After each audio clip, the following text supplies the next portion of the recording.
Selanjutnya kami akan perkenalkan para calon wakil presiden pemilu tahun 2024. Calon wakil presiden nomor urut 1, Bapak Dr. Honoris Causa Haji Abdul Muhaimin Iskandar.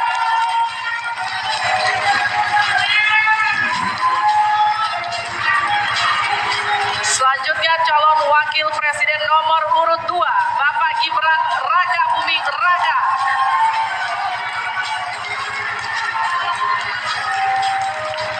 Selanjutnya calon wakil presiden nomor urut 3, Bapak Profesor Dr. Haji Mahfud MD.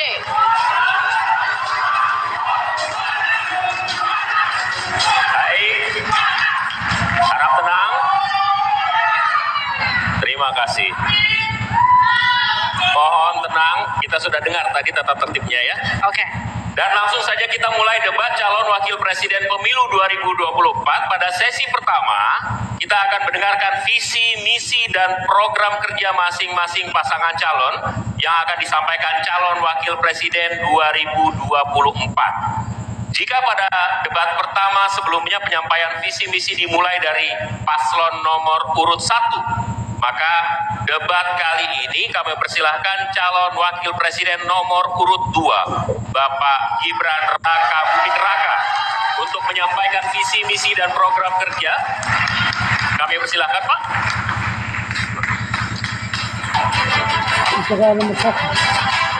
Mohon tenang, kami butuh kerjasamanya. Nanti ada waktunya tepuk tangan.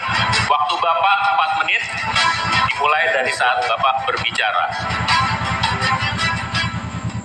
Silakan. Assalamualaikum warahmatullahi wabarakatuh. Salam sejahtera, Shalom, Om Swastiastu, Namo Buddhaya, salam kebajikan. Indonesia ini negara besar. Kita harus mampu keluar dari middle income trap. Kuncinya, kita harus mampu menaikkan nilai tambah di dalam negeri.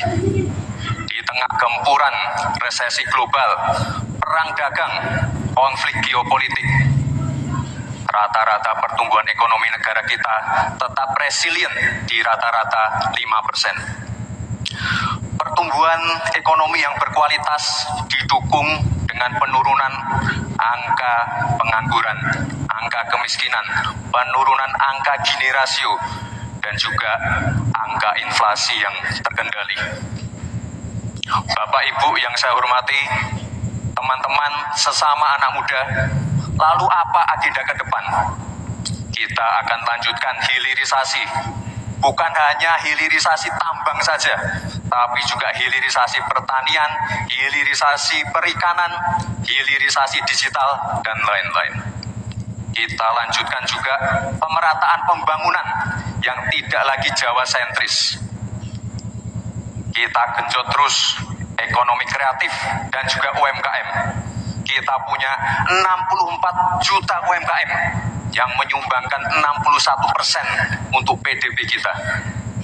Jika 4 langkah tadi bisa kita penuhi, insya Allah akan terbuka 19 juta lapangan pekerjaan.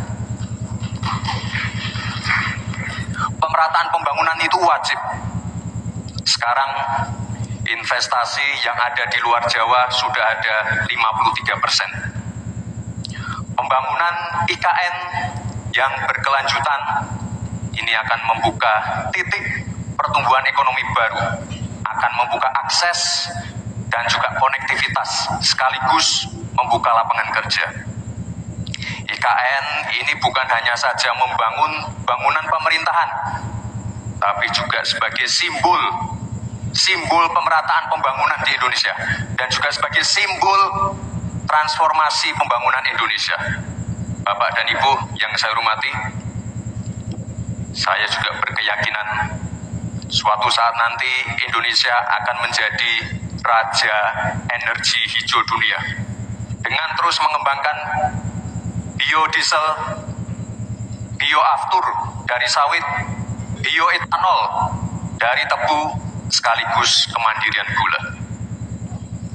Untuk menuju Indonesia emas dibutuhkan generasi emas. Kita harus mampu merubah future challenge menjadi future opportunity. kita harus punya future talents yang dilengkapi dengan future skills. Untuk itu, hilirisasi digital akan kami genjot. Kita akan siapkan anak-anak muda yang ahli artificial intelligence, anak-anak muda yang ahli blockchain, anak-anak muda yang ahli robotik, anak-anak muda yang ahli perbankan syariah, anak-anak muda yang ahli kripto. Bapak dan Ibu yang saya hormati, narasi besarnya di sini adalah keberlanjutan, percepatan, dan penyempurnaan. Terima kasih. Wassalamualaikum warahmatullahi wabarakatuh.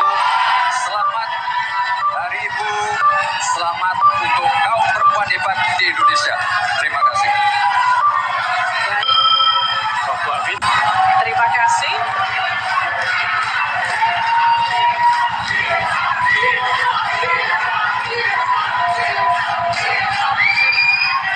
Baik, cukup. Boleh tenang, Kita lanjutkan. cukup ya. Terima kasih Bapak Gibran Raka Buming Raka. Kami persilakan Pak Gibran untuk kembali ke tempat. Kembali dulu Pak. Harap tenang, kita lanjutkan. Selanjutnya kami persilakan calon wakil presiden nomor urut 3, Bapak Mahfud MD, untuk naik ke atas panggung dan menyampaikan visi, misi, dan program kerja. Pak Mahfud, waktu Bapak 4 menit. Kami akan mulai ketika Bapak mulai berbicara. Silakan. Assalamualaikum warahmatullahi wabarakatuh. Mari kita bersujud semuanya, saudara-saudara di seluruh Indonesia, kepada Ibu kita dalam rangka mengucapkan selamat Hari Ibu 22 Desember 2023 ini. Dan sesudah ini kita lanjutkan pengabdian kita kepada Ibu Pertiwi. Ada yang bertanya kepada kami, mungkin tidak Anda mentargetkan mendapat pertumbuhan ekonomi 7% di dalam 1 tahun, karena di dalam sejarah reformasi tidak pernah sampai tumbuh sebanyak 7%. Dulu hanya itu dicapai pada tahun 89 sampai 91 di era Orde Baru.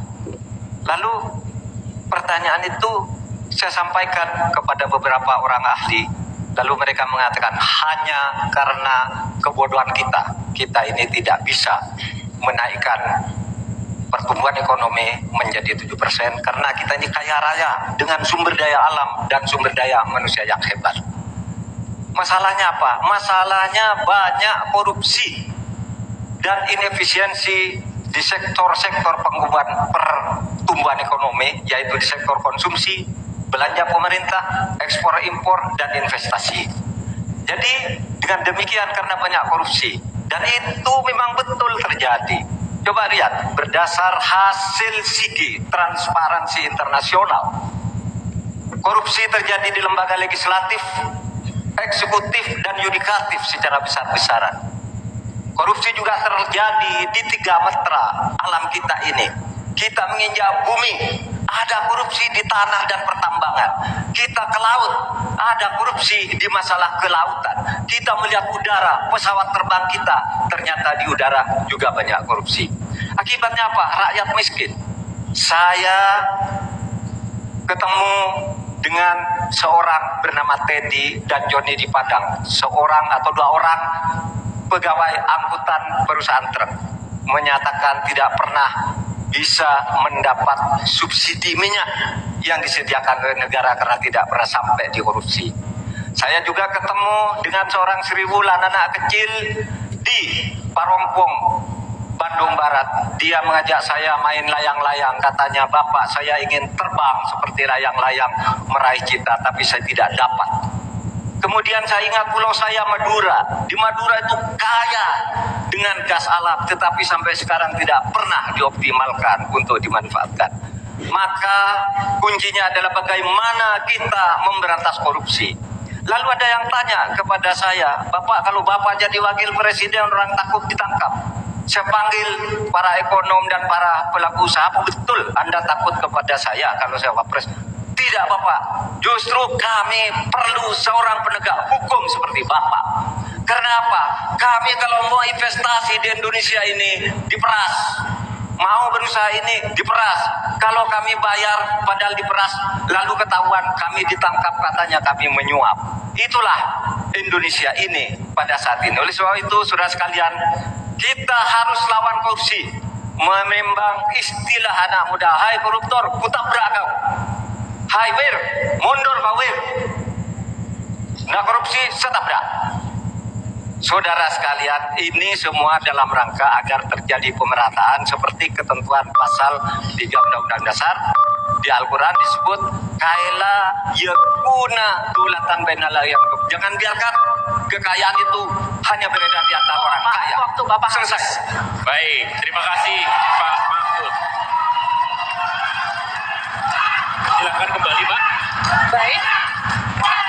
Oke, mohon tenang. Selanjutnya kami akan berikan kesempatan kepada calon wakil presiden nomor urut 1, Bapak Muhaimin Iskandar, untuk naik ke atas panggung, menyampaikan visi misi dan program kerja. Mohon tenang. Waktu Anda 4 menit, Pak, dimulai dari Anda menyampaikan gagasan. Assalamualaikum warahmatullahi wabarakatuh. Selamat malam, salam sejahtera untuk kita semua. Harusnya saya bicara pada debat yang pertama, tapi hari ini saya sungguh bersyukur akhirnya bisa bertemu. Tapi jangan salah paham, bukan karena saya ambisi jadi presiden, tapi karena saya punya pelajaran yang penting selama saya berjuang di politik. Apa itu? Saya menyaksikan dan menjadi bagian dari adanya pemerintah yang memiliki kewenangan mutlak, terutama pimpinan tertinggi, untuk bisa menghadirkan keadilan dan kemakmuran rakyat. Inilah yang disebut sebagai selepet, menjadi bagian dari kewenangan untuk menghadirkan kemakmuran dan keadilan. Selepet itu seperti sarung yang saya bawa ini, bisa di kalangan santri, bisa membangunkan yang tidur, menggerakkan yang loyo, dan sekaligus mengingatkan yang lalai. Alhamdulillah, Gusti Allah memberi kesempatan saya untuk bersama-sama Mas Anies yang memiliki pemikiran yang sama untuk terwujudnya perubahan dan perbaikan. Bahkan kami berdua seperti botol dengan tutupnya. Jangan salah, selepet itu disrupsi. Disrupsi itu adalah awal dari perubahan. Bayangkan, 100 orang Indonesia kekayaannya di atas 100 juta jumlah penduduk Indonesia. Artinya ini keadaan yang tidak adil. Ini harus kita selepet. Kita juga harus punya keyakinan bahwa 100 orang yang kaya ini kita pajakin bersamaan dengan kita turunkan pajak kelas menengah di Indonesia. Hari ini cabai mahal, telur mahal, beras mahal, barang-barang mahal, tengkulak jahat, mafia penguasai dan merajalela di mana-mana. Padahal rakyat sudah kerja. Ini harus kita selepet. Angka pengangguran sudah 8 juta. 80 juta memang bekerja, tetapi di sektor informal. Mereka tidak mendapatkan penghasilan yang pasti dan bahkan dompetnya dipastikan tipis. Ini yang harus kita selepet. Amin menginginkan bansos yang memang menjadi kewajiban negara ini diteruskan dan bahkan harus ditingkatkan, sehingga kita ingin bansos plus yang semakin membawa rakyat kita memiliki kemampuan daya beli yang mendongkrak ekonomi masyarakat kita. Insya Allah Amin akan memastikan 5% anggaran dari APBN atau sekitar 150 triliun kita khususkan untuk kamu kaum muda Indonesia. Kamu yang memiliki energi besar untuk menjadi bagian terdepan bagi kemajuan bangsa kita. Salah satunya adalah kamu, kredit usaha anak muda yang diberi kesempatan untuk mengakses sebanyak-banyaknya menjadi pelaku ekonomi yang baik. Kita akan hadirkan bagaimana agar desa-desa tumbuh berkembang. Insya Allah 5 miliar per desa akan kita wujudkan tiap tahun bagi pembangunan nasional kita.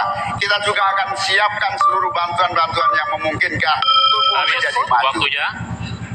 Mohon maaf waktu Anda habis, Bapak. Terima Pak. kasih. Kembali ke tempat. Terima kasih. Berikan aplaus dan apresiasi untuk 3 calon wakil presiden yang sudah menyampaikan visi, misi, dan program mereka.